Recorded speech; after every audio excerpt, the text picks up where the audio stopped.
Hey everyone, welcome to the Intelligent Conversations podcast, where we believe everyone has a form of intelligence that resides within them. Our goal is to encourage these type of conversations for our audience to listen to. Without further ado, welcome to the show.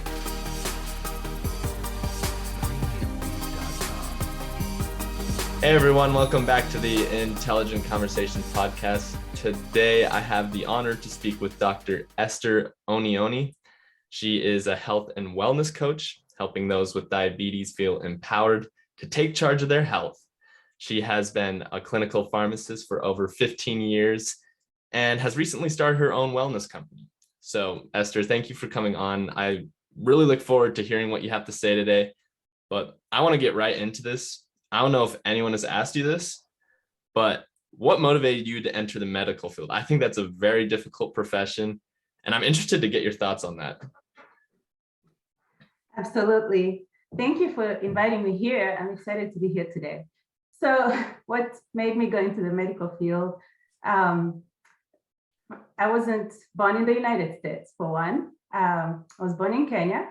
And so parents who bring up their kids over there, the only idea of success is in five careers. It's somewhere in health. So like a doctor, a lawyer, accountant, engineer, all the I know what you're talking about. So you're right there in the box. You're not somebody who thinks outside the box. I guess I did not disappoint because I ended up in the medical field. But really why I ended up in pharmacy was because, again, just growing up in Kenya, there is a lot of malaria. And so you're sick several times in your lifetime. You go to the hospital, and what I find is it's a government hospital, and then there is not enough staff. People are not treated, or they just sent home if they cannot afford the treatment in a place where the treatment should be at no charge or minimal cost. So I really did not like seeing that. And whenever I went to the pharmacy, I could see the pharmacist, giving medication. You describe your symptoms, and here you are, taking care of that immediate pain that you're experiencing. And so to me, it was like, this is what I need to do, because I did not like that hospital experience. So again, just growing up there, it was not something that was reachable. Being a pharmacist, we thought, okay, you gotta have the money to be in this career. And that was not us at that time. And so it's something I kind of put in the back burner. It's not going to happen. It's just a wish. But then it happened right after high school that we were able to get a green card and come to the United States. And, they say it's the land of opportunity. So there was my opportunity. That's exactly what I went for. It was right after high school. I went straight to undergrad and, went on to pharmacy school. And just the rest went on like that. So for me, it was more like an easy thing to do, or the thing I just was going to do. I wasn't going to think about. It's a hard field to be in. It wasn't part of my conversation. Wow. I didn't, coming into this, I didn't know that you were from Kenya. That's a cool little story you shared there. That was really cool. So correct me if I'm wrong. Is it you wanted to help others? Is that kind of like a primary motivation of why most people, you would say, enter the medical field, is just the genuine, you want to help other people, get better and take charge of their health? Absolutely. See, a lot of people say they want to help. Sometimes you don't even know how you can help, or even the little you do, you don't even think that you're helping. I believe that, yes, just me having that scene of people in the waiting area being told, go home because you can't afford, was like, oh my goodness, it's gonna be better, it's gonna be different. So that's where I came from, to just find a way to help those people, of course. So it does come from that area, and you gotta, for a lot of people, really, you gotta find how you help people. It's not always in health, of course. It's somebody who does accounting in numbers, is helping people in a way. Like, everybody has a way they're helping, of course. But yeah, I think that was my one way. That's so cool. Thank you for sharing that. So I kind of want to get into what you specifically do now today. What is that all about? I mean, I'm not too familiar with medical terminology. I know nothing. I mean, I'm just a podcast host and a window cleaner, so nothing too spectacular. But what is what kind of is that, like, what do you do in that area? Like, help people with diabetes? I know what diabetes is, but what could you kind of give some more details on that? Sure, absolutely. So it's, I think, even in the recent statistics, it's kind of something that is becoming more very prevalent, diabetes. But for me, having practiced in the pharmacy field, in the front, facing patients directly, I I could see how these patients I served were treated. Obviously, they have their doctor visits and they go to the pharmacy, get their medicine. And it was more of the same thing. And to me, they came back and were saying they were getting more medication each time. And it got to a point where I felt like, oh goodness, they need to, like, somebody needs to hit a reset button, because what's happening is the same story. They get their diagnosis, they have these two medications, and they have two more medications added on because something else started happening, maybe pain, maybe can't sleep, and in these days, it doesn't just happen to older people, it's even the younger generation is being affected. It's no longer something that affects only a particular age group. And so to me, being in that field for a while, I felt that there was something else we could do, or I could do. And so I started looking and researching and saw that there is such a thing as health coaching. And so I went and studied that and, kind of got certified in that because I was more curious because it gives the patients more of a closure. Okay, so I have the medicine. Now what? Because sometimes they're just taking more and more and more. Like, what else can I do? And for me, seeing diabetes being considered a lifestyle condition where you're really having this diagnosis, maybe because of the lifestyle you've led for a while, it was something that seemed to be, you could actually walk back, you could reverse it. And that's what health coaching does. It helps somebody kind of see the view of how they could walk back to being better. And so in the regular conventional practice where you see a provider and go home with medicine, it does not give you that hope that I could get away from this. It feels as though all you're going to do is, sorry, it feels as though all you'll do or feel is feel more medication, and you're not going to get out of it when you get that diagnosis. Imagine being a young person and have that diagnosis, and it's really hopeless. But excuse me. But being in that field of health coaching, where you're able to give somebody that hope, to tell them that, okay, you could do something different. Okay, yes, medication is always still part of the puzzle piece. It works, it's great, it's the technology, it's part of the puzzle. We don't say, don't take it, but we say, okay, on top of the medication, what else can you do? Because it was also part of the questions I received a lot, people saying, okay, now what do I eat? Because I'm taking my medicine, my numbers are still high or not in control. I don't get to see my doctor for another few months. You need the help today, right now. What do you do? But it's because of what else is going on in their life. Well, they don't know what they're eating.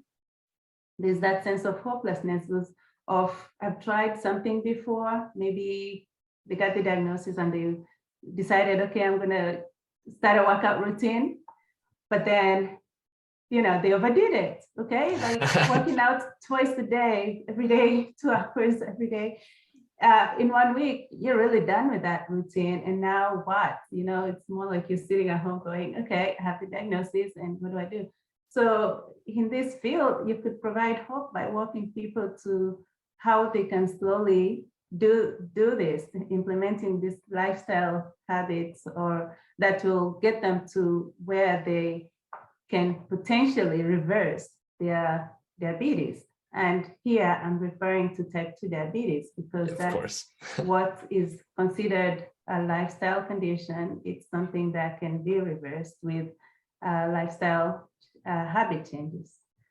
So that's Yeah, what got me there. I'm glad that you mentioned that. I think a lot of times, we hear about all these other health things, but I think isn't heart disease, correct me if I'm wrong, heart disease the number one cause of death in the US, and diabetes, doesn't that contribute to that? I could be wrong, but of course, diabetes leads to heart disease. Yes, heart disease is number one, and diabetes leads to heart disease because when you have diabetes, you have a higher risk of getting a heart attack or a stroke. And then obviously that could lead to death. So it is. And what we are trained is, or not even just, we are trained that in school, but what's available out there in practice is guidelines. This is the guidelines for how you treat somebody who's gotten diabetes, who's got a heart attack, who's got this condition. This is the guideline.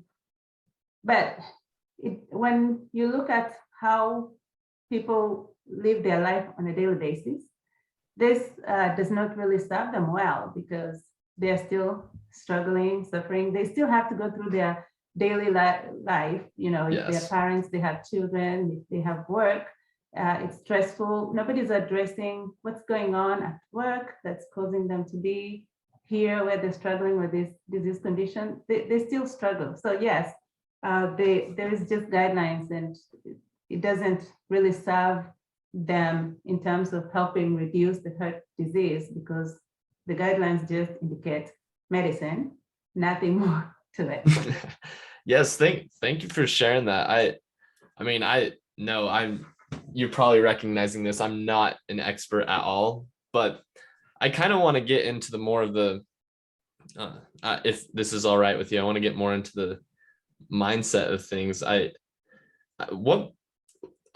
You mentioned, kind of the step-by-step process. And when I was, listening to you talk, I was like, a lot of these people, I feel like they're stuck, right? Like when they get that medication, they're just like, oh man, I'm just stuck. And then, like you said, they're like, you know what? One day they wake up, I'm going to go out and I'm going to work out. I'm going to start this insane workout routine. And then after a week, it's nada. So how would you help put habits in place, right? Those workout routines, something like that helps, so then it sticks long term and potentially reverse that diagnosis. Absolutely. And that's what I found when I started the coaching. That's what I found was the main thing I coached about, because I put in place a routine, a program where we are going to talk about, okay, your nutrition, because it's part of the puzzle. We're going to talk about your physical activity. It's part of the puzzle. We're going to talk about sleep, toxins, all of the things that affect you in the environment. But implementing them was difficult. I would have someone that I would talk to for maybe a month in, and they have never implemented anything, and yet they need the help. So that's difficult. And what I came to find was really, it's not just simple as they say, okay, you have the diagnosis and now I need the help. It's more of what's really going on internally. For example, a client I had who said, okay, I love to cook, but she was at the drive-through every day. And so we kind of get to the nitty-gritty after a month in of, okay, what's really happening? And it's not that, it's true, they love to cook and they could make better choices in their eating, but she had all these people in her house, her adult children with grandchildren, her brother-in-law, her, all these people in the house who are using the kitchen, and she loves a clean kitchen. So you have all those layers that make her never step in her kitchen, and she doesn't have a choice. At least she feels that she does not have a choice. And so she just ended in the easy way out in the drive-through. And so that's one thing with coaching, you kind of peel layers to find exactly what's going on.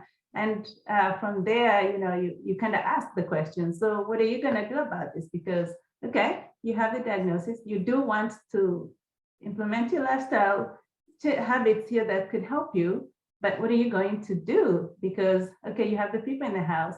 She had planned to have them move, but wasn't, didn't have strong boundaries to say, okay, you need to go.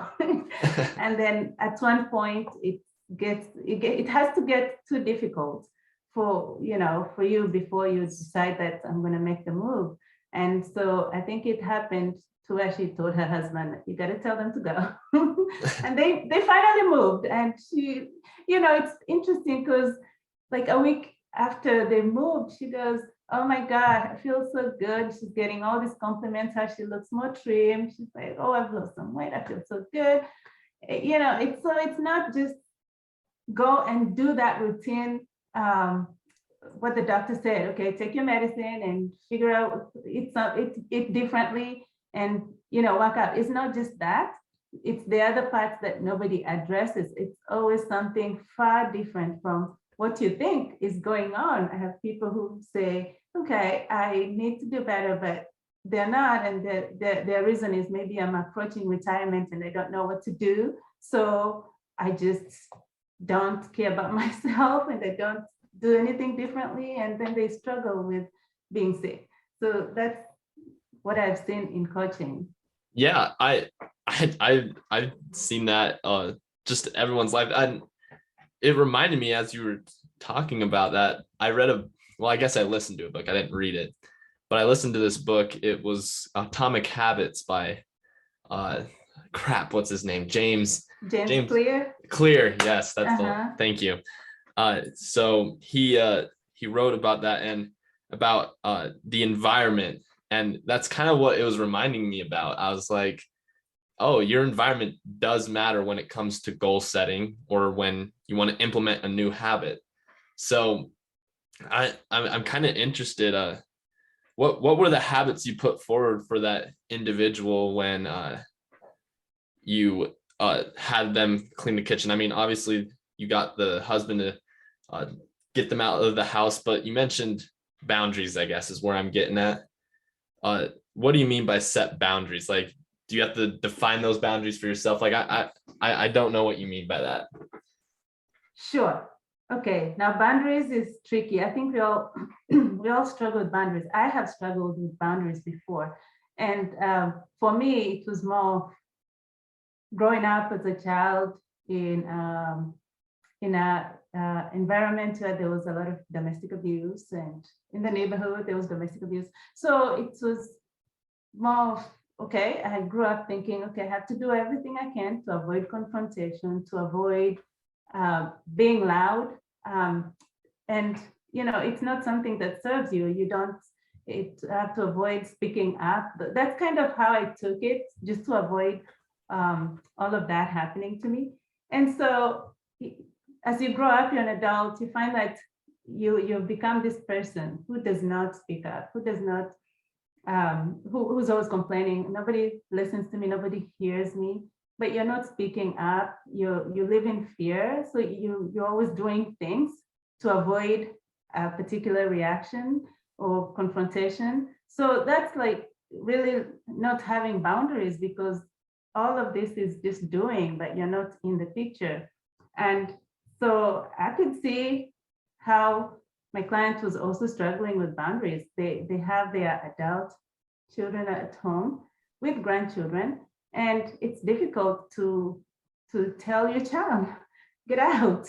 Sometimes, at least I would say, for some people. And for her, it was the case. So she had to tolerate that, and it did affect her because she's not taking care of herself. So what we do is, what I do is I start with, okay, let's declutter. It's a simple exercise. Like, some people will not understand what it's going to mean for them, but it's a simple exercise. Okay, go and declutter something. It could be your wallet, like get rid of all those old receipts, old expired credit cards, or declutter the pantry. It just leaves space for you to have a clearer mind of, what else you can bring into your life that really serves you at that time. And so for her, the declutter was, she did start with decluttering her pantry because everything in there was not helping her health. And ultimately needed for her to declutter her house with the people who were living there. So it's one way to create boundaries to where you are actually putting yourself on the map of someone who's important, and not just doing things for everyone around you and just forgetting about yourself. Because what I end up observing is a lot of my patients, they also feel left out, but they never stood up for themselves. So I share that with them, and that's why I usually get that. Standing up for yourself, that I think is huge. I mean, this is where I'm coming from. I own a couple businesses as well. I know you have your health wellness practice, and I think something you've recognized as well is that you have to stand up for yourself. And I mean, as a kid, right, we kind of get put through this system where you get ridiculed if you say anything different, I guess, or something kind of contrary or uncomfortable that people don't like to talk about. And when that happens, right, all of a sudden that fear takes over, like, oh shoot, what are they thinking about me? What are they like? All of a sudden, like, your mind starts going crazy and you start overthinking. But in reality, most people aren't thinking about you. You're not the center of the universe. And Absolutely. the reality is that you have to speak up for yourself when you actually want something, right? Like, if you want it, right? Like, oh, I want to, lose some weight or something. Say, hey, I want to do this and that again, it's another, I feel like, thing from James Clear. He talks about implementing habits that influence your lifestyle in a way that's sorry, my mind just went blank there, but man, see, everyone that's like, be 1% better. Yes, that was kind of where I was going. So everyone in the audience listening right now, just goes to show that, hey, you don't know sometimes your mind just goes blank and you gotta just keep rolling with it. But yeah, the 1% rule is actually kind of what I was going at. And you have to make those small incremental changes, and that can have a lasting impact. So I kind of want to get your thoughts on this. So what a good strategy going forward be: identify your environment and what's influencing you to do certain behaviors, and then make small incremental changes to those flaws in your environment, and then evaluate yourself a month, 2 months later and see what happens. Would that be a good approach for someone doing that?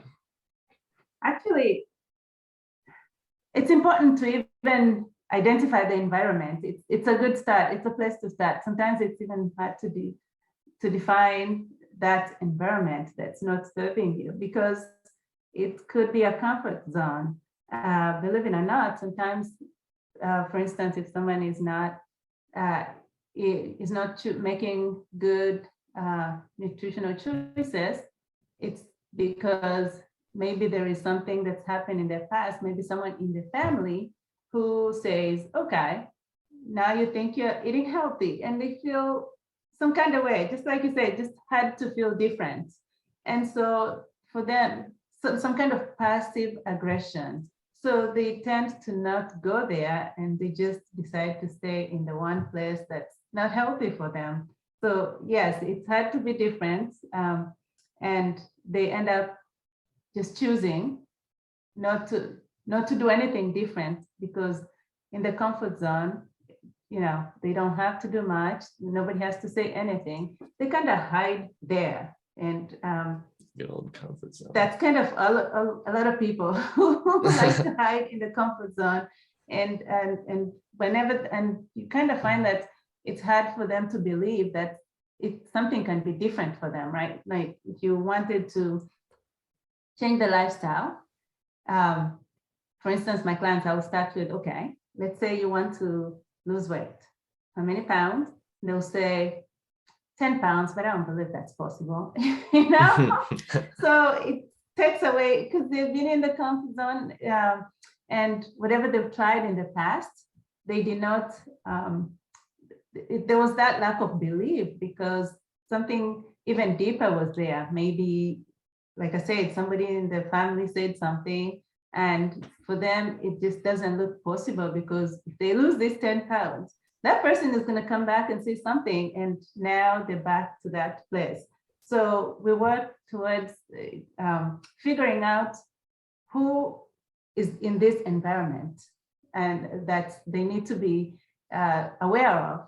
That way they can change, because if they don't know, they're always going to go back to that habit. And believe it or not, there is an exercise I do with them that is called the Wheel of Life, where they look at what else in their life they need nourished. Okay, so maybe they came to me because they've gotten this diagnosis and they're scared. And we worked on the lifestyle piece, but then they still keep going backward, as in, okay, but I didn't do the thing I said I would do a week before. So what else needs to be nourished in them? And what we'd find is maybe it's something to do with their finances, to do with their career. It's whatever is on this wheel that's actually affecting the individuals. And for instance, one of the clients I worked with who was an accountant nearing retirement. Mm-hmm. And she says, okay, my worry is my career. And okay, why? Because when she retires, she doesn't know what she will do. And we came up with some suggestions. Okay, I mean, first of all, as an accountant, you're a unicorn. Like nobody loves necessarily to play with numbers. That's but true. Here you are, and this is what you love to do. So there is no shortage of what you could possibly do in retirement if you wanted to, do something. And so, she thought about, yeah, I could do a consulting business of my own. I mean, I'm retired. I'm not in a hurry to like compete and all of that. I could just help the small businesses in my area. And she came up with all these ideas. And it really made a huge change in her outlook. She saw that taking care of her health was possible because coming back, following through the program, she was up and doing a vision board and actually putting in the workout in the morning before work. And I was thinking, who is this person? They just needed something and stuck to, to in order for them to see the path that they could lead. And that kind of led them towards seeing how they could put themselves a priority and choose the habit of being healthy. So yeah, I can see a lot of I 100% agree there. I maybe I'm using the wrong word here, but you need to establish belief in yourself that you can actually do it, and you need to establish confidence. Like, hey, I can actually do this. A story from my life. I honestly, when I first graduated high school, I was like, I don't think I'm gonna be able. Like, I didn't know what I was gonna do, and I was talking with this guy, my mentor or whatever, and he talked about, and I got to thank him for that. And he said he wrote a book called Believe It, and it's funny because that's all he definitely lives that on an everyday lifestyle, because he established that belief, like, hey, you can do this, man. So I think if you can surround yourself with people that say, hey, like, you can do this, man. Like, I believe you can do it. Like, and it's genuine, not, the typical fake, like, hey, I believe in you, man. Like, no, like genuine, like, hey, you got this, man. Just keep going at it. Then I think that is something that really helps motivate you. Like, hey, I can do this. Like, I can lose some weight. I can do all this. So I want to drop the intelligent question of the day. And that is, how do you instill confidence in everyday people that are struggling to achieve their goals?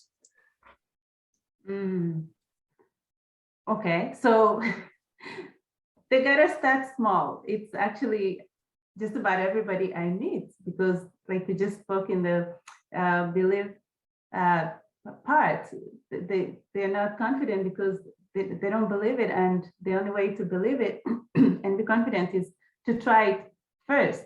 I like to throw something out there and say, I mean, you are okay where you are is probably where I would love for them to start.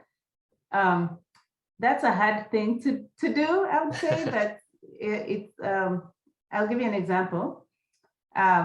When I started my business, I had a coach who told me, you need to go and speak. And, that all I sounds could fun. think in myself was, I've never stood in front of people except when I was made to stand in front of people and present in college. There is no way I'm speaking, And this is something that took a good 6 months for me to embody, to say, okay, I can be that person who actually can speak in front of people because what I have to say does matter. And so when I work with individuals, that's the thing I tell them, you're okay where you are, you're not missing out. You don't have to go and find like running shoes today and join a gym. Like just start from where you are today, because what you'll do today will add on to, and every day will add on and compound, and you will see progress so that they don't have to feel like they have to do major things to start off, because that's another thing that holds them back. They just have to be where they are, okay where they are. If you have walking shoes and walking to the mailbox, that is the place you're starting. You don't have to put it on off and on hold until you go and purchase that pair of shoes that's for running and join the gym, a gym. Just start where you are okay where you are. You're not left behind, just be here. And that's where I would say for people to start, because they will start to see progress much quicker and they'll feel less defeated. Everyone that's listening right now, that is the intelligent answer of the day right there. That was phenomenal. I want to, kind of build off of that that was a phenomenal answer. But I like that you mentioned that it takes just, you got to start today, and it's got to be those small changes. That right there is, I think, the key thing. If you don't and again, to your point, you don't need running shoes, you don't need a gym membership, you don't need all these things. I personally believe we have the internet. So if you really want to start something like, how to lose a pound, right? Okay, let's look up on the internet, let's see what workout routine could help me do that in a month, 2 months, 3, right? And maybe it's go take a walk in the neighborhood. Everyone has some shoes that they can just take a walk around the neighborhood. Okay, that's not too hard. Okay, maybe I have a little bit of extra money this month. Let's buy some shoes now. Let's go for a little jog, right? And then all of a sudden it just starts building on itself. Absolutely. And that right there is where you get your success. And all of a sudden you're looking back. And I think that's the key moment, because I think we all are too hard on ourselves sometimes. I'm guilty of this as well. But you need to take that step back and look and say, hey, I did that. Like, I used to be here and now I'm here. And if you can take that step back and look and say, I'm here now, that just boosts your confidence so much. And then you're like, okay, if I did that to this, then I could definitely do this to that. And then bam, it just starts building on itself. And from there, sky's the limit. You can do anything. So absolutely, yeah. And that's kind of my thoughts there. And I hate to wrap this up. You've been sharing great things today, but I know you've mentioned throughout this that you have a business, you have, I don't know if you have like a book, podcast, anything like that. What would be the best way for people to find that? Or, if they want to reach out and, get help from you, what would be the best way they can do that? I think you're speaking it into being. I don't have a podcast yet, so hey, it might come in the future. I do. I am on social media, so on Facebook with my name, Esther Onyoni, and on LinkedIn. I'm also have on my website, thewellnesspathfinders.com, and that's the 3 places you'll find me. Okay, sweet. So for everyone that wants to, do business with her, I would definitely do that, and, take control of your life today. So She dropped it there if you want to reach out to her. So Esther, thank you for coming on. I really enjoyed hearing what you have to say today and just listening to the great thoughts that you had. All right, Thank you so much. This is awesome. Thank you. All right, everyone. This, as you can tell, that was Dr. Esther Onyoni. And as you can tell, she is a very intelligent person, has very great things to say. I would challenge you guys to go reach out to her if you want to take control of your life today. So tune into next week. We have a great guest lined up. See you guys next week, and let's get after it.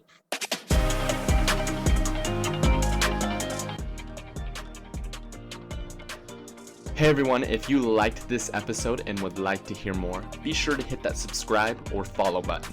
We release a new episode every Wednesday for you guys to listen to. Thank you guys so much for the support that you give. We could not have done this without you guys. If you would like to be a potential guest on the show, check out intelligentconvos.com, and there should be a form there for you guys to fill out. Thank you guys again, and let's get after it.